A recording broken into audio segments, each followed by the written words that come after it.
Check करो उसके ऊपर तो किसी का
शुरू करें।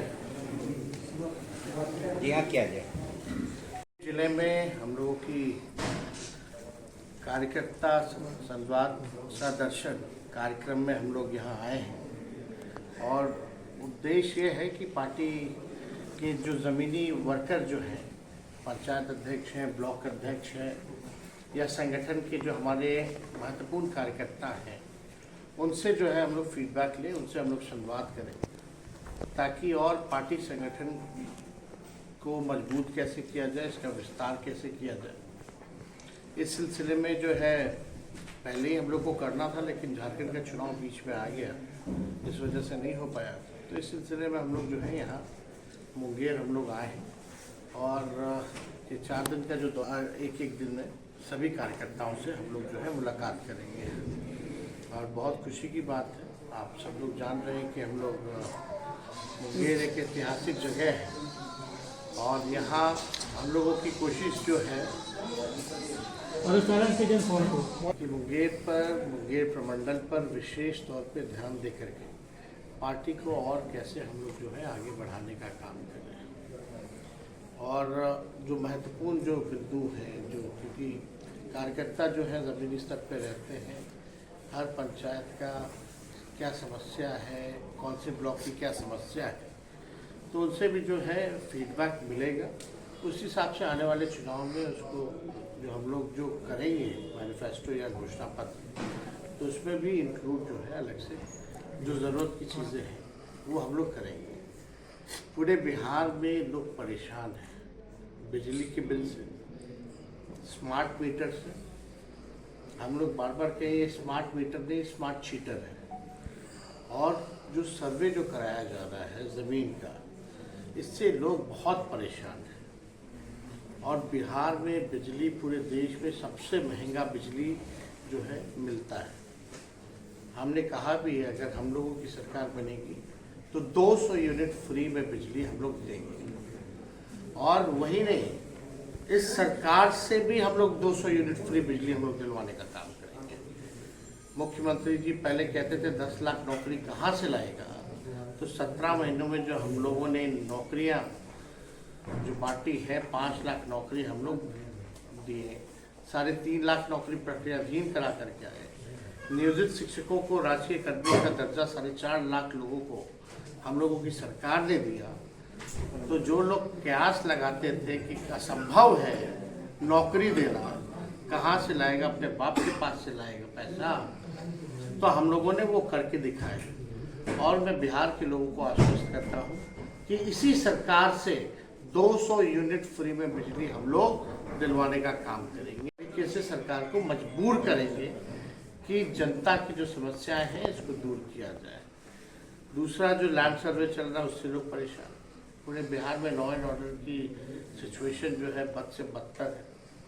और अभी सुनने में आ रहा है माननीय मुख्यमंत्री जी जो है यात्रा पे निकल रहे। अच्छी बात है, मुख्यमंत्री को यात्रा पे निकलना चाहिए, संवाद करना चाहिए, लेकिन ये कौन सा यात्रा है कि अपने ही जनता से संवाद करने के लिए आप 200-250 करोड़ रुपए खर्च करोगे? हमने भी संवाद किए, लालू जी भी मुख्यमंत्री थे, संवाद करते थे, राबड़ी देवी जी के समय में भी संवाद होता था। लेकिन ये 250 करोड़ रुपए केवल संवाद यात्रा पर खर्च हो, अपने ही जनता मालिकों से मिलने के लिए, बात करने के लिए 250 करोड़ रुपए। बिहार एक गरीब राज्य है, पिछड़ा राज्य है, लगातार मुख्यमंत्री तो अब भूल गए विशेष राज्य के दर्जे को लेकर के, जब से एनडीए के साथ गए क्या, तो वो सरकार के पार्ट एंड पार्सल है, वो सरकार है, भारत सरकार है। अब दिलवाएं बिहार को विशेष राज्य का दर्जा, लेकिन गरीब राज्य है, फिर भी बाढ़ के लिए पैसा नहीं केंद्र सरकार के पास, लेकिन मुख्यमंत्री जी केवल संवाद करेंगे, इसके लिए जो है 250 करोड़ रुपए खर्च होगा। ये किसका पैसा है और ये 250 करोड़ का क्या ब्यौरा है, कहाँ खर्च होगा, किस चीज में खर्च होगा, ये माननीय मुख्यमंत्री जी को बताना चाहिए। ये तो अधिकारियों की लूट की छूट की यात्रा है। और ऐसा यात्रा मान लीजिए हम मुंगेर आए हैं तो हर जिले मुख्यमंत्री नहीं जाएंगे, मुख्यमंत्री जी 3 जिलों का एक जिले में बैठ के करेंगे।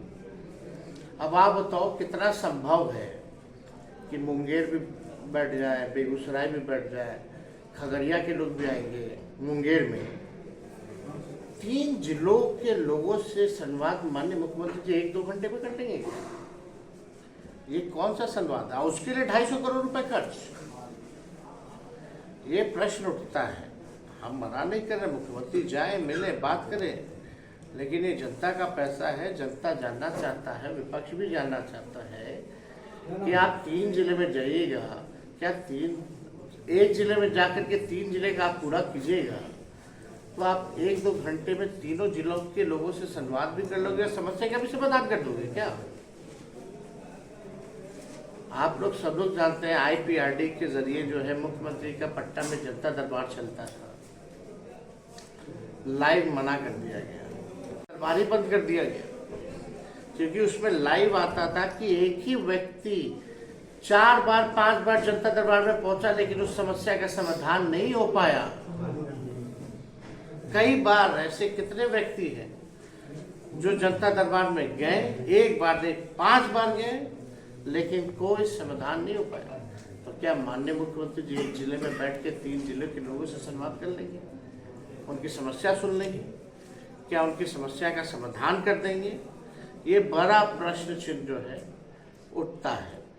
तो आगे तो हम लोग बहुत कुछ, समय आने पे हम लोग, चुनाव है आने वाला है नवंबर में, शेड्यूल्ड है अक्टूबर-नवंबर, लेकिन हम लोग क्या क्या करेंगे सरकार में आने के बाद, ये हम लोग बना के रखे हैं और भी बना रहे हैं।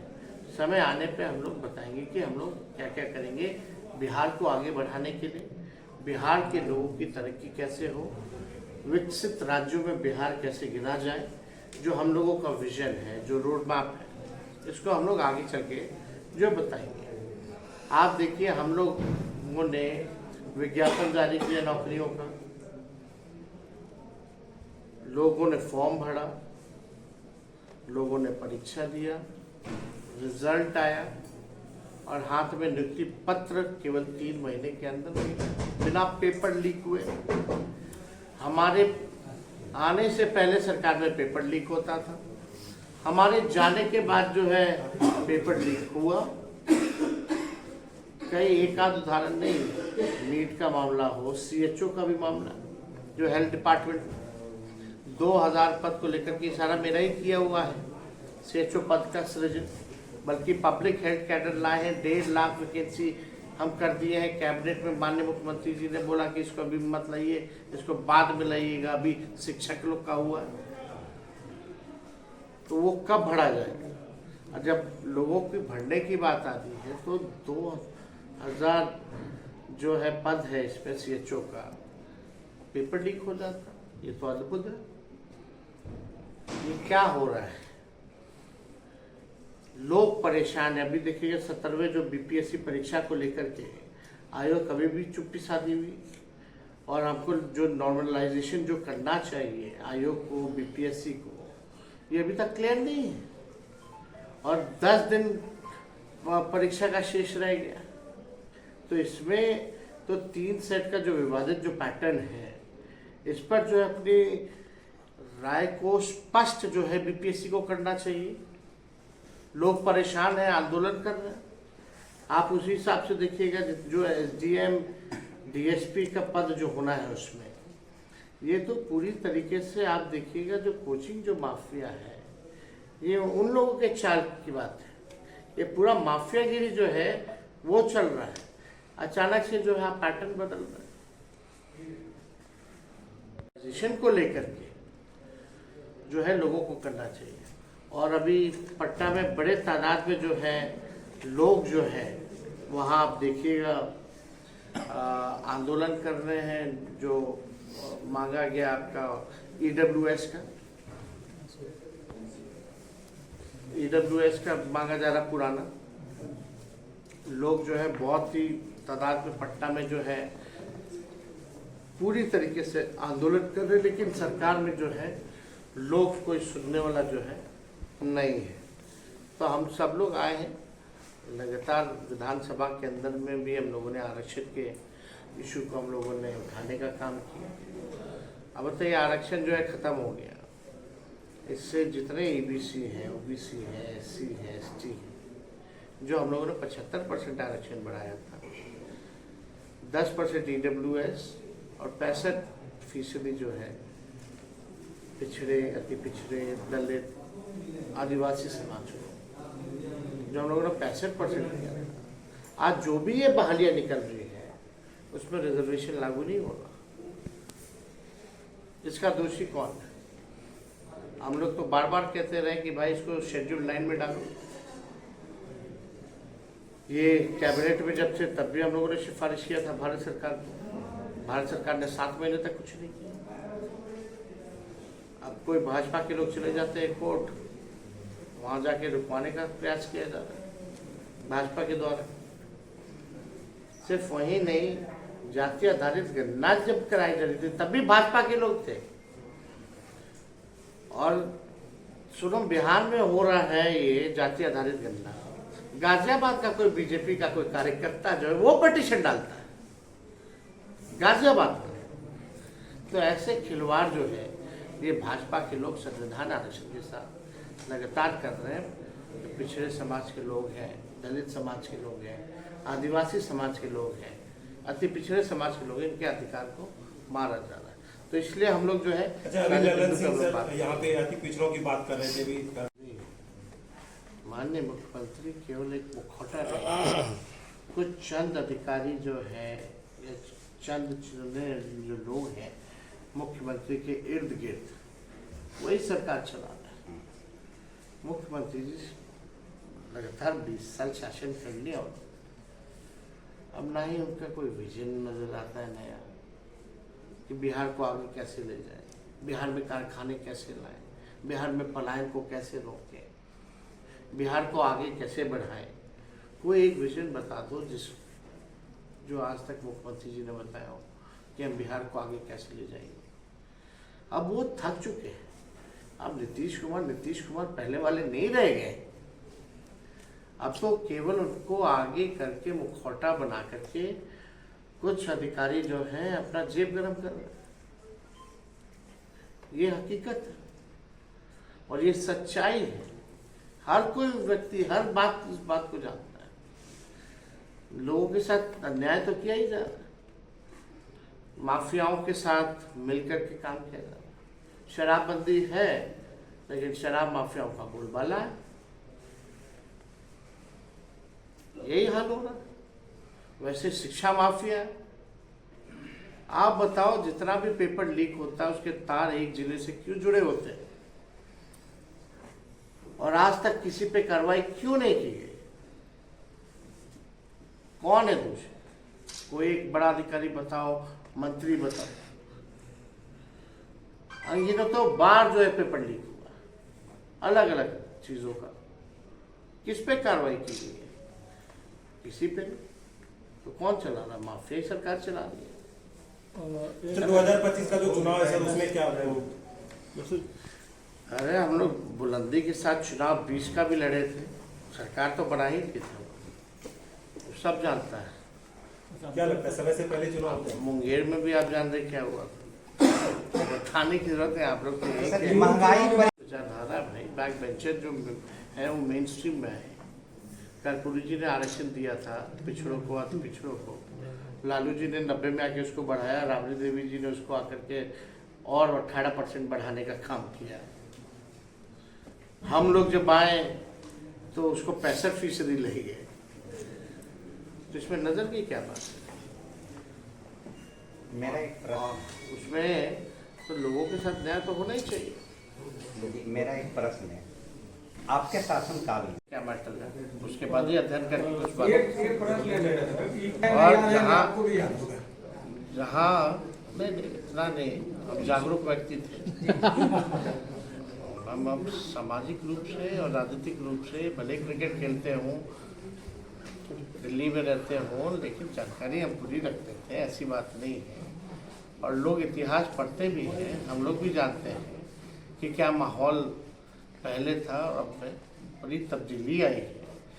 लेकिन इस चीज़ को तो प्रशासन में जो लोग हैं उनको देखना चाहिए कि इस तरह का, और साथ ही साथ जो समाज में जो लोग रहते हैं उनको भी अपने विचार में बदलाव लाने की ज़रूरत है। और ये बिहार में तो काफ़ी कम है ऐसा मैटर, लेकिन और बीजेपी शासित राज्यों में आप जहाँ चले जाएं वहाँ क्या हाल है आप देख लीजिए, चाहे मध्य प्रदेश हो, चाहे उत्तर प्रदेश हो, चाहे राजस्थान हो, वहाँ तो पुलिस का ही यूपी में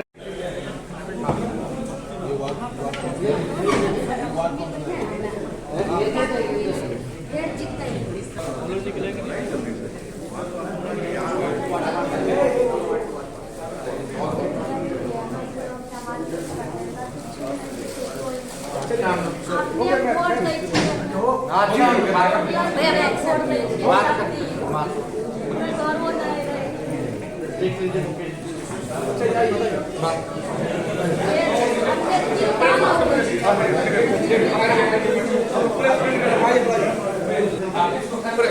चलिए इधर से निकलेंगे।